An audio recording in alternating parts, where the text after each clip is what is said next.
کی ہے حضرت امام اعظم ابو حنیفہ نعمان بن ثابت رضی اللہ عنہ کی. توجہ، میں رضی اللہ عنہ کہہ رہا ہوں. کیوں کہہ رہا ہوں؟ میں نے اس پہ تجھے دلیل دینی ہے، میری تردید نہ کرنا، ذرا میری دلیل کی تردید کرنا نا، تاکہ مجھے پتا چلے تو مخالفت کس کی کرتا ہے. امام اعظم ابو حنیفہ میں نے فقی مانا ہے. کیوں؟ ان کو فقہا نے مانا. امام مالک فرمانے لگے رأیت رجلا لو کلمک فی هذه الساریہ ان یجعلها ذهبا لقام بحجتہ. میں نے ایک شخص کو دیکھا اگر یہ لکڑ کے ستون کو دلیل سے وصولنے کا ثابت کرنا چاہے تو کر سکتا ہے. اسے ابو حنیفہ کہتے ہیں. امام شافعی نے فرمایا، امام شافعی نے من اراد ان یعرف الفقہ فلیلزم ابا حنیفہ وصحابہ فإن الناس یعرض علیہ فی الفقہ. جو شخص یہ چاہے میں دین کی سمجھ حاصل کروں، امام ابو حنیفہ ان کے شاگردوں کے پاس بیٹھے، کیونکہ فقہ میں باقی ایسے جیسے اولاد ہے، ابو حنیفہ ایسے جیسے باپ ہے. امام احمد رحمۃ اللہ علیہ نے فرمایا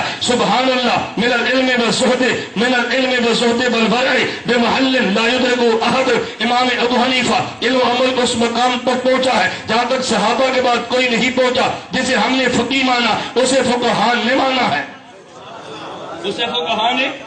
میں نے کیا کہا تھا؟ امام ابو حنیفہ رضی اللہ عنہ کہا نا. میں نے کیوں کہا؟ مجھ پہ اعتراض نہیں کرنا. جو میں دلیل دینے لگا ہوں نا، ذرا میرے دلیل پہ اعتراض کرنا. لوگ کہتے ہیں مکہ، لوگ کہتے ہیں مدینہ، میں دلیل مدینے والی دینے لگا ہوں. مدینہ منورہ میں مسجد نبی میں بیٹھا تھا، ایک لڑکے کا فون آیا، مولانا صاحب کہاں بیٹھے ہیں؟ میں نے کہا مسجد نبی میں تم داخل ہو. میں سمجھانے کے لیے کہتا ہوں مسجد نبی کا یہ پرانا ترکی ہے. نبی پاک صلی اللہ علیہ وسلم کا یہاں پہ مسجد نبی میں نبی پاک صلی اللہ علیہ وسلم کا روزہ ہے. آگے پھر یہ خالی جگہ ہے، 1 2 3 4 یہ چھتریاں لگی ہیں. میں نے کہا 2 چھتریوں کے پیچھے پھر برآمدہ ہے. میں اس برآمدے کے پہلے ستون کے پیچھے میں نیچے بیٹھوں. آ گیا مجھے ملنے کے لیے، کہتے یہاں کیوں بیٹھے ہیں؟ میں نے کہا دکھاؤں یا بتاؤں؟ نہیں سمجھے؟ دکھاؤں یا؟ میں نے کہا جی دکھائیں. بتاؤں کا معنی تو دلیل ہے نا، وہ تو تجھے سمجھ آنی نہیں ہے، اور دکھاؤں کا معنی مشاہدہ ہے نا، وہ تو دیکھ لے گا. میں نے کہا دکھاؤں؟ کہتا جی دکھائیں.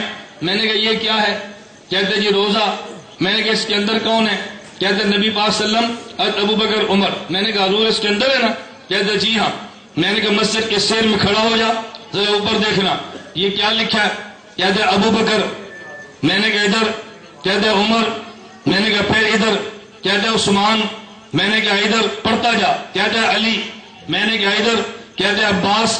میں نے کہا ادھر. کہتے حسن و حسین. میں نے کہا ذرا پیچھے آ، یہ اوپر ستون پہ دیکھ کیا لکھا ہے؟ کہتا ہے نعمان بن ثابت. کیا لکھا ہے؟ نعمان بن. بولو کہاں لکھا ہے؟ بولو نا.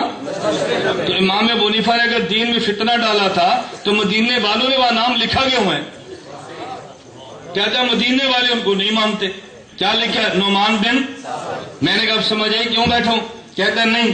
میں نے کہا میرا موقف یہ ہے خدا نے علم و عمل روزے والے کو دیا، روزے والے نے علم و عمل ان صحابہ کو دیا، انہوں نے علم و عمل امام ابو حنیفہ کو دیا، انہوں نے علم و عمل ہمیں دیا. میں یہاں بیٹھوں تھا کہ سب کو مانوں تو سب کو دیکھو. اور جو میں رضی اللہ عنہ کہا نا، آپ جا کر دیکھنا کہ میرا کھلا تمہیں چیلنج ہے. وہاں لکھا ہے نعمان بن ثابت رضی اللہ عنہ. کیا لکھا ہے؟ نعمان بن ثابت رضی اللہ عنہ. آگے لکھا ہے مالک بن انس رضی اللہ عنہ. آگے لکھا ہے احمد بن حنبل رضی اللہ عنہ. آگے لکھا ہے محمد بن ادریس رضی اللہ عنہ. اس ترتیب سے 4 نام لکھے ہیں اور چاروں میں رضی اللہ عنہ. میں نے کہا دیکھ نام بھی لکھا ہے اور رضی اللہ عنہ بھی لکھا ہے. میں نے کہا مدینے والوں کی مخالفت کرنا ہماری کیوں کرتا ہے؟ رضی اللہ عنہ نے لکھا ہے، اعتراض ہمارے اوپر کرتا ہے. نعمان بن ثابت انہوں نے لکھا ہے، اعتراض ہمارے اوپر کرتا ہے. اگر تمہارے کسی عالم کا نام وہاں درج ہے تم بھی بتا دو، میرے امام کا نام درج ہے، میں نے بتا دیا.